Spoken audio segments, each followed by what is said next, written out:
बीच सड़क से लाइव हो चुके हैं उन लोग के बीच। एंड गाड़ी इन्होंने सड़क के किनारे पार्क कर दी है और अपने शब्दों को ध्यान में रखते हुए, अपने वचनों को ध्यान में रखते हुए हमारे आदरणीय योगेश गुप्ता सर आ चुके हैं।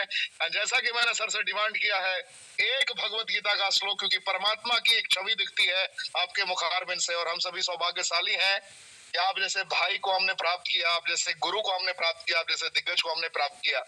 एंड रेनेडस सदैव आभारी है योगेश सर कि आप जैसे विद्वान हमारे साथ में हैं। गर्व से आज हम अपने प्रोफाइल में बताते हैं कि दुनिया में सब कुछ तो ले आओगे, योगेश गुप्ता जी जैसे दिग्गज कहाँ से लाओगे। ये लाइन जब हम कहते हैं तो हमें प्राउड फील होता है, गर्व की।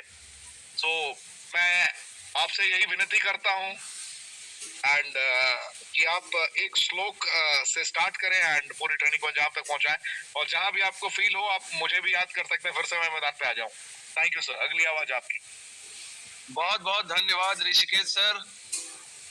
सो ग्रेट मॉर्निंग रेनोवियंस। आप देख सकते हैं ऋषिकेश सर भी बाहर है, मैं भी एक सेशन के तौर के लिए बाहर था, मैं रिटर्न आ रहा था और मुझे लगा कि मैं टाइम पे पहुंच नहीं पाऊंगा, तो इसलिए मैंने भी कार रास्ते में साइड करके मैंने यहाँ से लाइव आना उचित समझा, क्योंकि कहते हैं the show must go on. और हम सभी लोगों ने एक प्रण लिया है कि जीवन के आखिरी सांस तक रेनेटस के साथ रहेंगे और रेनेटस के लिए अपनी जिंदगी का खून का एक एक कतरा लगा देंगे।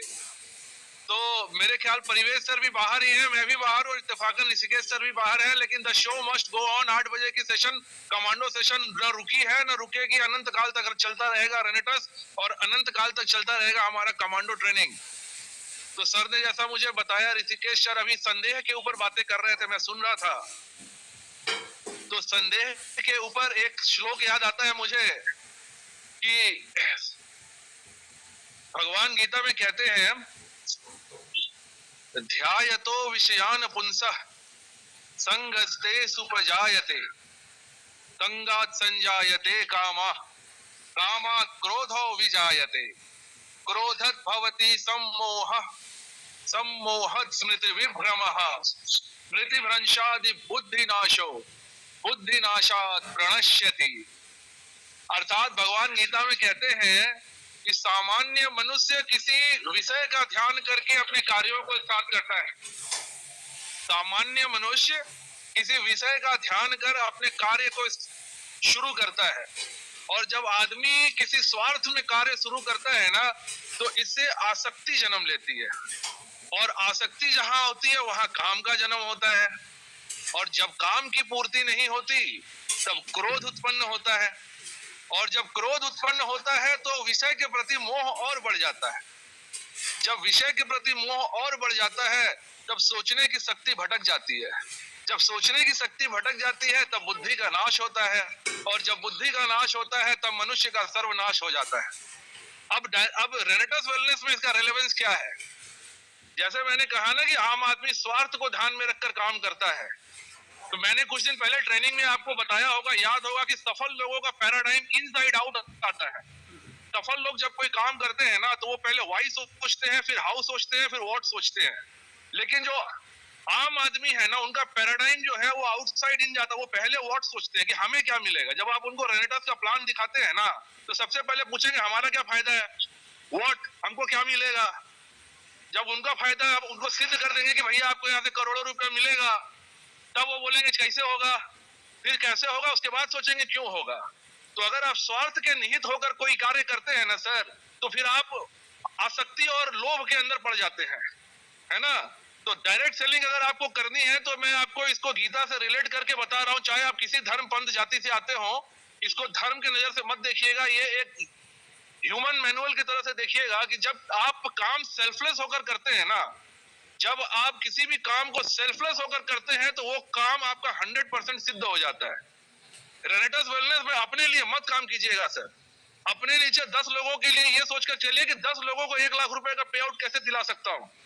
जब आप सेल्फलेस होकर अपनी टीम के लिए काम करते हैं तो आपका रेस्पेक्ट होता है। जब आप सेल्फलेस होकर अपनी टीम के लिए मेहनत करते हैं तो आपका रेस्पेक्ट होता है, और वो ऊपर वाला, वो कायनात, वो भगवान, वो परवर दिगार भी देखता है कि ये आदमी अपने लिए काम नहीं कर रहा, फिर आपको वो सारी चीजें मिलती हैं जिसकी आपको अपेक्षा होती है। और इसको टेक्निकली अगर आपको समझाएं तो अगर आपके नीचे 10 लोगों का पे आउट 1 लाख रुपए आने लगे तो आपका पे आउट 5-10 लाख रुपए पे अपने आप पहुंच जाता है ना। तो सर रेनेटस वेलनेस में संदेह की दृष्टि से काम मत कीजिएगा। रेनेटस वेलनेस में आए हैं तो इस सेल्फलेस होकर काम कीजिए सर। जब आप सेल्फलेस होकर काम करते हैं ना तो आपके नाम की कीर्तिमान चारों तरफ लोगों के जुबान पर होते हैं और आपका नाम सुनहरी अक्षरों में लिखा जाता है ना। और मैं आपको बताना चाहूंगा कि डायरेक्ट सेलिंग के अंदर में बहुत कुछ सीखने के लिए है शतरंज से यार, है ना। अगर आप शतरंज खेलते होंगे तो आप मेरी बात से इत्तेफाक रखेंगे। शतरंज के खेल में क्या समझ में आता है? शतरंज के खेल में प्यादे होते हैं, है ना, जो सबसे आगे की कतार में होते हैं, जिनका कोई वैल्यू नहीं होता, जो सबसे साधारण होते हैं। लेकिन शतरंज का खेल ये सिखाता है ना कि प्यादे जो होते हैं वो भी इंपॉर्टेंट होते हैं। कई बार प्यादे ही जिता देते हैं और हरा देते हैं। तो अपने नेटवर्क में किसी भी इंसान को छोटा मत समझिएगा सर। आपका नेटवर्क या आप जिनको प्लान दिखाते हैं किसी को प्री जज मत कीजिएगा।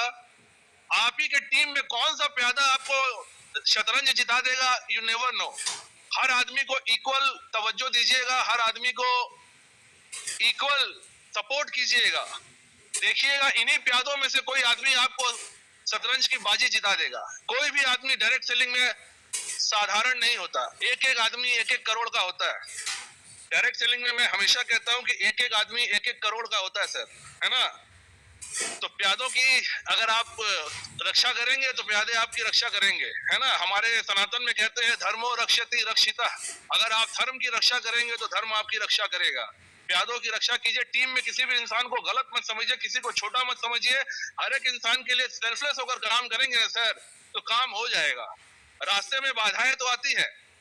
शतरंज से दूसरी बात जो सीखने को मिलती है वो है बाधाएं।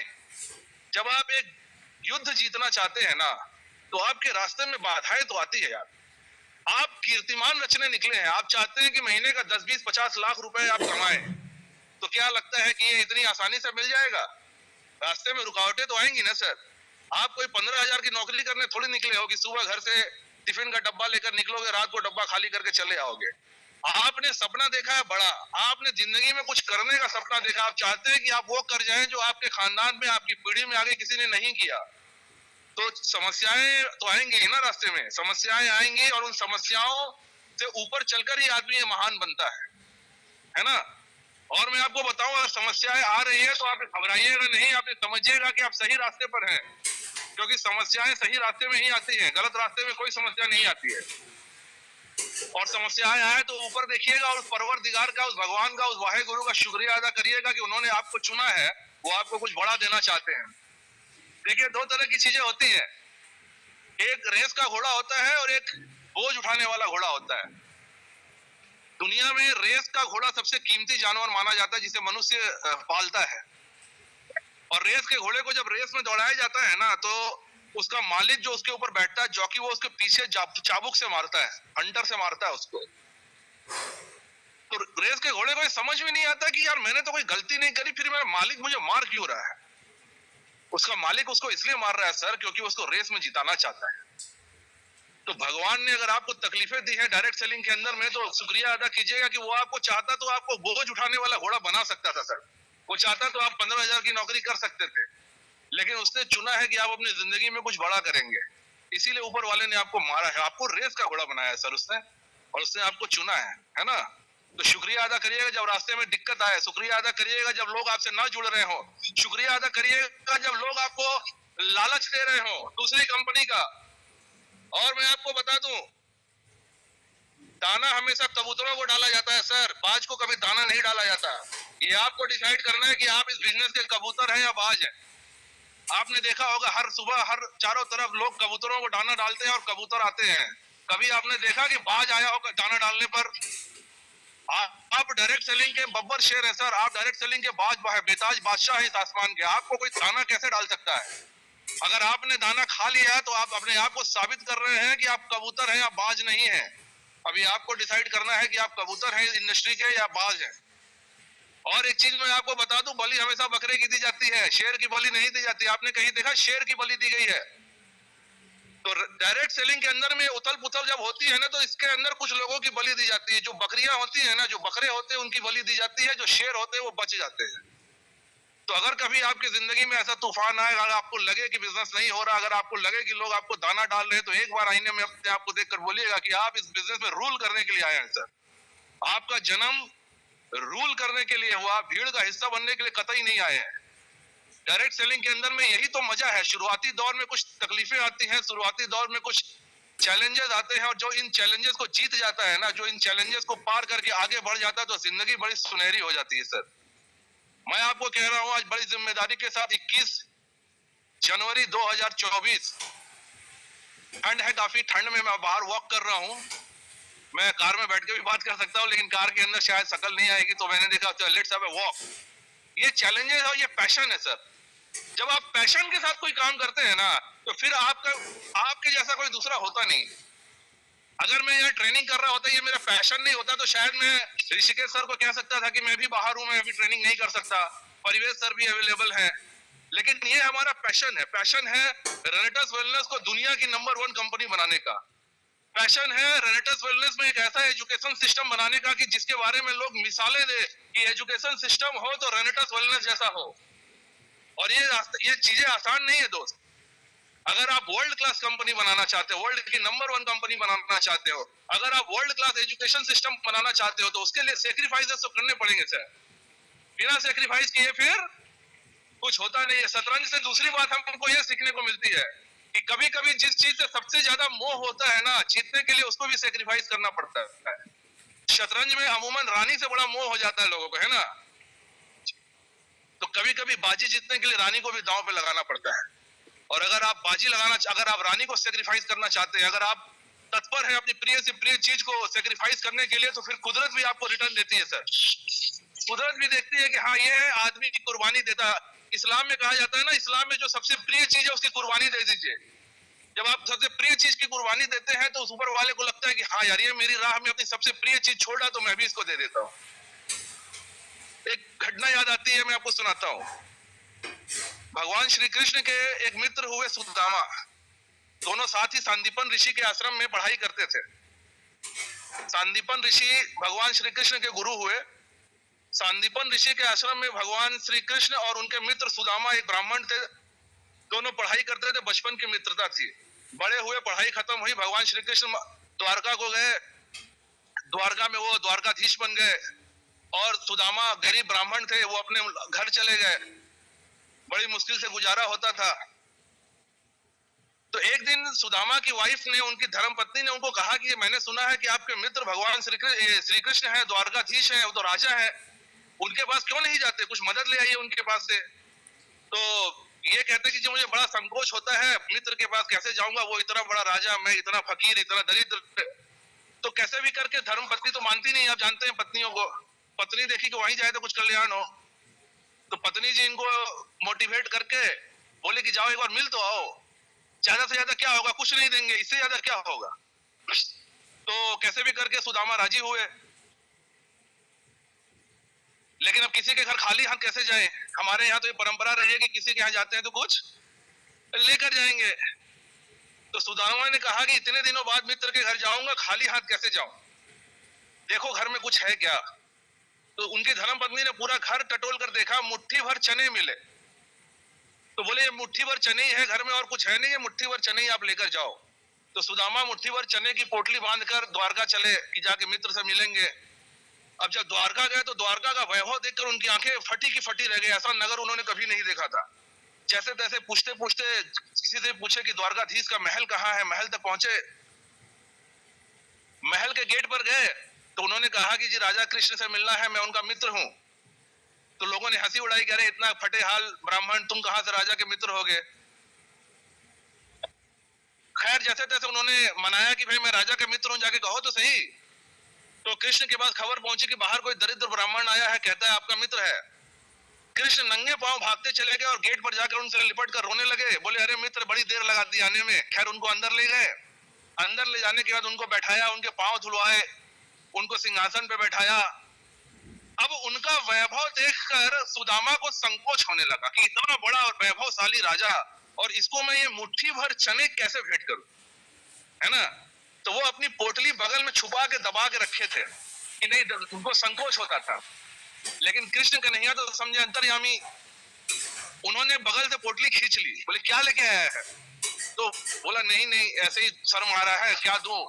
बोला मेरे हिस्से का चीज छुपा रहा है, क्या लेकर आया है? उसे उन्होंने पोटली खींच ली और पोटली खींची तो देखा उसके अंदर चने थे। तो उन्होंने वो चने खाने शुरू किए और चने खाने के बाद उन्होंने मित्र का सत्कार किया और मित्र का सत्कार करने के बाद उनको विदा कर दिया। अपने अपने शाही बघी पर, शाही घोड़े गाड़ी पर उनको उन्होंने घर तक विदा कर दिया। और जब सुदामा पहुंचे अपने घर तो आश्चर्यचकित हो गए। उनके घर के जहां झोपड़ी की जगह पर आलीशान महल था, धन धान्य से भरे हुए थे, पूरा कायाकल्प हो गया था। इधर रुक्मणी ने भगवान श्री कृष्ण से पूछा कि मुट्ठी भर चने के बदले आपने इतना वैभव कैसे उसको प्रदान कर दिया? उसको महल प्रदान कर दिया, धन धान्य प्रदान कर दिया, लक्ष्मी से उसको नवाज दिया, बदले में तो उसने मुट्ठी भर चने ही दिए थे। तो कृष्ण ने उनको जवाब दिया मुस्कुराते हुए कि प्रेम में मोल तोल नहीं किया जाता। उसने अपना सब कुछ मुझे दे दिया, उसके पास देने के लिए कुछ नहीं था, उसके पास पूरे घर में सिर्फ मुट्ठी भर चना ही था। उसने अपना सब कुछ मुझे दे दिया, मैंने अपना सब कुछ उसे दे दिया। सिंपल सा कैलकुलेशन है, कोई मोल तोल थोड़ी होता है। तो माय डियर फ्रेंड, जब आप सब कुछ देने के लिए तत्पर हो जाते हैं ना, जब अपना सब कुछ दांव पर लगा देते हैं, तो वो कुदरत भी आपको देती है। और मैं हमेशा एक बात कहता हूं कि कुदरत आपको कुछ देती नहीं है सर, वो सिर्फ लौटाती है। जो आप कुदरत को देते हैं वही मल्टीप्लाई करके कुदरत आपको लौटा देती है। बाइबल में एक लॉ है जिसको बोलते हैं law of sowing and reaping. जैसा आप बोते हैं वैसा ही काटते हैं। और एक बात हमेशा याद रखिएगा, बोते आप कम हैं, काटना हमेशा ज्यादा पड़ता है। आप मुट्ठी भर अनाज बोते हैं, बदले में कई मन अनाज काटते हैं। अगर आप अच्छाई बोएंगे तो कई गुना ज्यादा अच्छाई काटेंगे, और अगर आप बुराई बोएंगे सर तो कई गुना बुराई काटेंगे। तो अगर आप डायरेक्ट सेलिंग के अंदर आना चाहते हैं, अगर आप डायरेक्ट सेलिंग में शानदार काम करना चाहते हैं सर, तो डायरेक्ट सेलिंग में अच्छाई का काम कीजिए sir. Goodness needs to be cultivated, goodness needs to be cultivated. अच्छाई बोनी पड़ती है सर, बुराई अपने आप उग जाती है। डायरेक्ट सेलिंग में सफल होने का टेक्निकल चीजें हम आपको बहुत सारी बताते हैं, स्किल्स बताते हैं, कैसे लिस्ट बनानी है, कैसे लोगों का गोल्ड बनाना है, ये सारी चीजें हम आपको बताते हैं। लेकिन स्पिरिचुअल तरीके पे अगर बात करें ना सर, तो अगर आप सेल्फलेस होकर काम कर सकते हैं और अपना सब कुछ डायरेक्ट सेलिंग को देते हैं, तो नेचर उसको मल्टीप्लाई करके आपको वापस करता है। और ये बिजनेस ही है मल्टीप्लिकेशन का, ये टाइम मल्टीप्लिकेशन का बिजनेस है, ये एक्सपोनेंशियल ग्रोथ का बिजनेस है। ये तो बिजनेस ही मल्टीप्लिकेशन का है सर। जो आप देंगे वो मल्टीप्लाई होकर आपको मिलेगा। अगर आप प्रोक्रास्टिनेशन देंगे, बहानेबाजी करेंगे, आपको वही मल्टीप्लाई होकर मिलेगा। अगर आप गलत चीजें देंगे, गलत चीजें मल्टीप्लाई होकर मिलेगी। अगर आप पूरे ईमानदारी के साथ अपनी मेहनत देते हैं ना सर, उसका फल आपको मल्टीप्लाई होकर मिलता है। Law of sowing and reaping my dear friend, पूरी दुनिया लॉ पे चलती है। जैसा देते हैं वैसा ही पाते हैं, जैसा बोते हैं वैसा ही काटते हैं। कहते हैं बोया पेड़ बबूल का अम्ब कहाँ ते पाए। तो आपको ये आज डिसाइड करना है कि रेनेटस वेलनेस में आप क्या बो रहे हैं। जैसा बोएंगे सर वैसा ही पाएंगे, जैसा बोएंगे वैसा ही काटेंगे। एक बात हमेशा याद रखिएगा, बोते कम है, काटते ज्यादा है। अच्छाई कम बोएंगे तो कई गुना ज्यादा काटनी पड़ेगी, और बुराई कम बोएंगे कई गुना ज्यादा काटनी पड़ेगी सर। बने रहिए हम सारे लोगों के साथ। रेनेटस वेलनेस दुनिया की एकमात्र ऐसी कंपनी है जहां लोगों के साथ भेदभाव नहीं किया जाता। ये कंपनी के जो CEO doctor Subrato Datta sir है, वो खुद इतने डाउन टू अर्थ इंसान है, मैंने उनके जैसा सरल स्वभाव का डाउन टू अर्थ इंसान दुनिया में नहीं देखा। लोगों के पास 1-8 करोड़ रुपए आ जाते हैं, 4-5 करोड़ रुपए आ जाते हैं, तो लोग अपने आप को भगवान समझने लगते हैं, है ना। हमारे ही कंपनी में कुछ लोग ऐसे भटके हुए लोग हैं जिनके ऊपर तरस आता है कि जिन्होंने 10-20 करोड़ रुपए कमा क्या लिए, और लोग अपने आप को भगवान सर्वा समझकर अपने आप को स्वयंभू समझने लगते हैं। लेकिन डॉक्टर सुब्रतो दत्ता सर, जिनकी कंपनी ने 700 करोड़ रुपए से ज्यादा का टर्नओवर कर लिया, आज भी वो जमीन पर बैठ जाते हैं। आज भी उनको देखकर लगता नहीं है कि उनके पास इतने पैसे होंगे, है ना। तो सर हमारे चारों तरफ ही चीजें हैं, हमारे चारों तरफ बहुत सारी चीजें सीखने के लिए। अगर आप सीखना चाहते हैं तो डॉक्टर सुब्रतो दत्ता सर से सीखिए कि सक्सेसफुल होने के बाद भी ग्राउंडेड कैसे रहा जाता है, सक्सेसफुल होने के बाद भी आप डाउन टू अर्थ कैसे रहते हैं, है ना। सक्सेसफुल होने के बाद भी आप लोगों से कैसा व्यवहार करते हैं। कहीं मैंने पढ़ा था कि बड़ा आदमी वो नहीं होता जिसके पास बहुत पैसा होता है, बड़ा आदमी वो होता है जो अपने किसी इंसान को छोटा फील ना कराए। अगर आपसे मिलकर किसी को छोटा महसूस हो रहा है ना, फिर आप बड़े इंसान नहीं है सर। बड़ा इंसान वो होता है जिससे मिलकर किसी को छोटा महसूस ना हो। जी सर, आप कुछ कहना चाहते हैं? हेलो, नहीं नहीं, बिल्कुल बिल्कुल नहीं, बिल्कुल नहीं, बिल्कुल। कुछ कहना चाह रहे थे सर? आपके शब्दों का जो सिलेक्शन है वो उसमें डूब जाने की इच्छा होती है। कहाँ से कुछ कहूंगा सर, बस सुनते रहना है। आप बोलिए। कहते हैं हरि अनंत हरि कथा अनंता, कह ही सुनहि बहु विधि सब संता, है ना? तो हरि अनंत है, उनकी कथा अनंत है। जिस तरीके से आप देखते हैं वैसा ही दिखता प्रभु। जाकी रही भावना जैसी, प्रभु मूरत दिन देखी तैसी। जैसी प्रभु की मूरत आपको वैसी ही दिखती है जैसी आपकी भावना होती है। रेनेटस वेलनेस भी आपको वैसा ही दिखेगा जैसी आपकी भावना होती है। अगर आपको लगेगा कि ये आपकी कंपनी है, अगर आपको लगेगा कि आप ही इस कंपनी के मालिक है, तो आप इस कंपनी को इस नजरिए से देखेंगे कि ये मेरी कंपनी है यार, मैं अपनी कंपनी छोड़कर कहां जाऊंगा, मुझे अपनी कंपनी को आगे लेकर जाना, इसके अंदर कुछ भी गलत है, कुछ कमियां है तो मैं उसे दूर करूंगा। कमियां सबके अंदर होती है सर, अपग्रेड हर आदमी होता है, हर चीज दुनिया में होती है। और रेनेटस वेलनेस की खासियत यह है कि रेनेटस वेलनेस कंटिन्यूअस अपग्रेड हो रही है, कंटिन्यूअस इसके अंदर में इम्प्रोवाइज हम कर रहे हैं। लेकिन अगर इसको शर्त यह है कि इसको आप अपनी कंपनी समझे। अपने बेटे के अंदर खोट होगी तो लोग अपना बच्चा थोड़ी फेंक देते हैं यार, बच्चे को सुधारते हैं ना। बच्चा गलत रास्ते पे चल जाए, बच्चा अगर शराब पीने लगे, बच्चा सिगरेट पीने लगे, आप बच्चे को त्याग देते हैं क्या? नहीं, आप बच्चे को सुधारते हैं, कोशिश करते हैं। क्यों? क्योंकि खुद का बच्चा है और पड़ोसी का बच्चा हो तो सारा भेद इसी में है कि रेनेटस वेलनेस को आप अपना समझते हैं कि नहीं समझते। मैं अपनी ट्रेनिंग्स में हमेशा कहता हूँ, take ownership, take ownership, take ownership. जिस दिन आप ये समझ जाएंगे ना कि ये कंपनी आपकी है, आप ही इसके ओनर हैं और आप ही को आपको इसका जिम्मेदारी मिला है कि कंपनी को आप इंडिया की नंबर 1 कंपनी बनाकर लेके जाएंगे, फिर आपको आइडियाज मिलते हैं, फिर कंप्लेंट नहीं मिलते हैं सर। लेकिन अगर आपको लगेगा कि कंपनी सुब्रतो दत्ता सर की है, अगर आपको लगेगा कि आपके अपलाइन की कंपनी है, तो आपको इसके अंदर खामियां ही खामियां नजर आएंगी। क्रिकेट खेलते हैं ना, तो सिंपल सा फिलोसफी है कि जब आप बैटिंग कर रहे होते हैं तो आपको फील्डर दिख रहा है या फील्डर के 2 फील्डर के बीच का गैप दिख रहा है, ये आपको तय करना है। अगर आपको फील्डर दिख रहा है तो आपको कमियां ही कमियां दिख रही हैं, फिर आपसे बैटिंग होगा नहीं। फिर आप बोलेंगे इधर भी फील्डर है, उधर भी फील्डर है, पीछे भी फील्डर है, कहां मारे भाई, चारों तरफ फील्डर ही फील्डर है। तो आपका पैराडाइम गलत काम कर रहा है। लेकिन अगर 2 फील्डर के बीच में अगर आपको गैप दिखाई दे रहा है ना, तो फिर आप सही दिशा में सोच रहे हैं। आपको लगता है गैप ही गैप है, गैप ही गैप है, हर दो फील्डर के बीच में गैप है, वहां से बॉल निकाल दूंगा। जापान की एक शू कंपनी थी, जापान की एक शू कंपनी ने एक नए क्षेत्र में अपने एक सेल्स रिप्रेजेंटेटिव को भेजा, बोला वहां हम जूते का काम करना चाहते हैं, जाकर देखो वहां मार्केट कैसा है। वो आदमी उस एरिया में चला गया, वहां जाने के बाद उसने देखा कि सारे लोग नंगे पैर घूम रहे थे। गांव का इलाका था, वहां कोई जूता पहनता ही नहीं था, सारे लोग नंगे पांव घूम रहे थे। उसने कंपनी को फोन लगाया, बोला सर ये एरिया बेकार है, यहाँ पे बिजनेस नहीं होगा, यहाँ पे कोई रिक्वायरमेंट ही नहीं है, यहाँ तो लोग खाली पांव घूमते हैं। कंपनी ने बोला वापस आ जाओ। उसने दूसरा रिप्रेजेंटेटिव भेजा, दूसरे रिप्रेजेंटेटिव ने देखा वहां सारे लोग नंगे पैर घूम रहे हैं। उसने कंपनी को फोन किया, बोला सर यहाँ 3 फैक्ट्री डालना पड़ेगा, बहुत अपॉर्चुनिटी है, किसी के पास जूता नहीं है, सबको जूते पहनाने पड़ेंगे सर, एक फैक्ट्री से काम नहीं चलेगा, यहाँ 3 फैक्ट्री डालनी पड़ेगी, बहुत शानदार एरिया है सर। इसको सोच का फर्क बोलते हैं सर, इसको बोलते हैं सोच का फर्क। कहीं किसी को अपॉर्चुनिटी दिखती है, कहीं किसी को प्रॉब्लम दिखती है। आपको ये तय करना है कि रेनेटस वेलनेस में आपको अपॉर्चुनिटी दिख रही है या आपको प्रॉब्लम दिख रही है। अभी ठंड का मौसम है, संडे का दिन है, एक आदमी जिसका पैराडाइम गलत है वो क्या सोचेगा, अरे 4 डिग्री टेम्परेचर है, 5 डिग्री टेम्परेचर है, इतने टेम्परेचर में घर से बाहर कौन निकलेगा, निमोनिया हो जाएगा।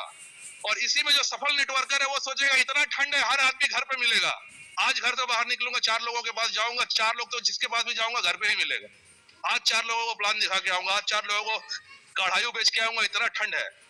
अपॉर्चुनिटी हर तरफ है सर, आप उसको पहचानते हैं कि नहीं पहचानते हैं, सारा खेल इसी के अंदर है ना। इसी ठंड में कुछ लोग सोचेंगे कि नहीं आज तो यार ठंड है, घर से कैसे निकले, निमोनिया हो जाएगा।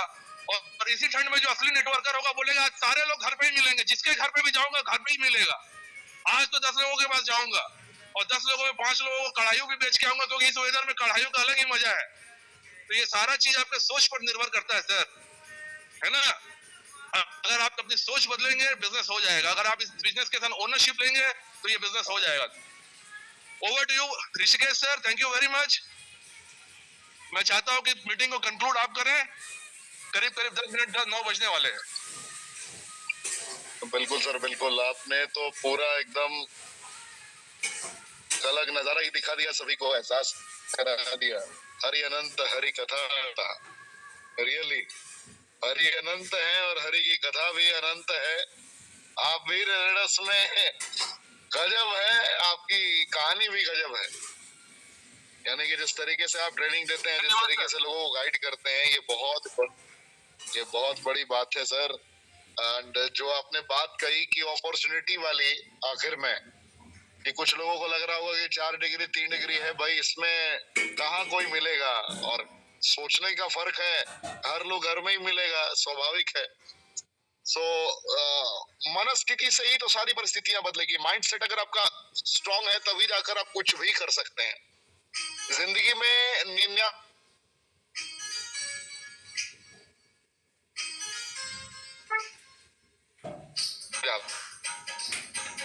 जितने लोग मेरी आवाज सुन रहे हैं ध्यान से सुनिएगा, 99% लोग शुरू होने से पहले ही संदेह करना स्टार्ट करते हैं। बहुत लोग अगर स्टार्ट कर भी गए, गलती से, तो कुछ ही दिनों के बाद फिर कहने लगते हैं यार ये मुझे नहीं लग रहा कि मेरे बस की बात